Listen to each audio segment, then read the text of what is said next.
Schauen natürlich in die Ukraine. Der ukrainische Präsident Zelensky ist nämlich notfalls bereit, direkt mit seinem russischen Amtskollegen Putin zu verhandeln. Er werde nicht nett sein, er sei aber bereit, an einem Treffen gemeinsam mit den USA, Europa und Russland teilzunehmen. Das sagte Zelensky jetzt in einem Interview. Auch Putin sei angeblich verhandlungsbereit, allerdings eben nicht mit Zelensky. US-Präsident Trump drängt beide Seiten darauf, den Krieg möglichst schnell zu beenden.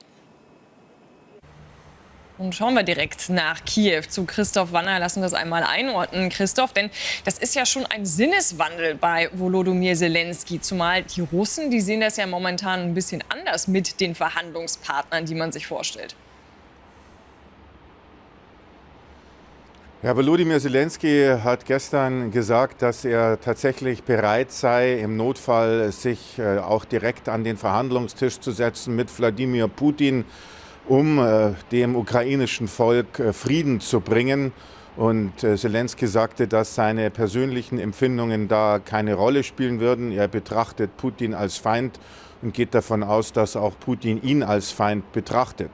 Jetzt ist es für mich äußerst schwierig einzuschätzen, ob das alles von Zelensky 1:1 so ernst gemeint ist mit seiner Verhandlungsbereitschaft oder ob das nicht nur Lippenbekenntnisse sind, um das Vertrauen von Donald Trump zu gewinnen und sich auch weiterhin sozusagen die Unterstützung der Amerikaner zu sichern.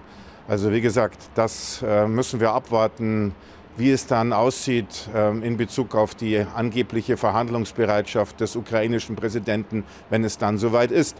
Die Russen ihrerseits haben auch immer wieder signalisiert, gesprächsbereit zu sein.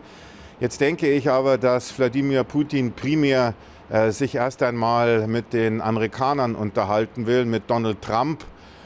Putin betrachtet die Amerikaner ja als die treibende Kraft hinter diesem Krieg, als die alles entscheidende Macht. Und der russische Präsident hat zigmal gesagt, dass die USA, dass der Westen gegen Russland mit den Händen der Ukrainer Krieg führt.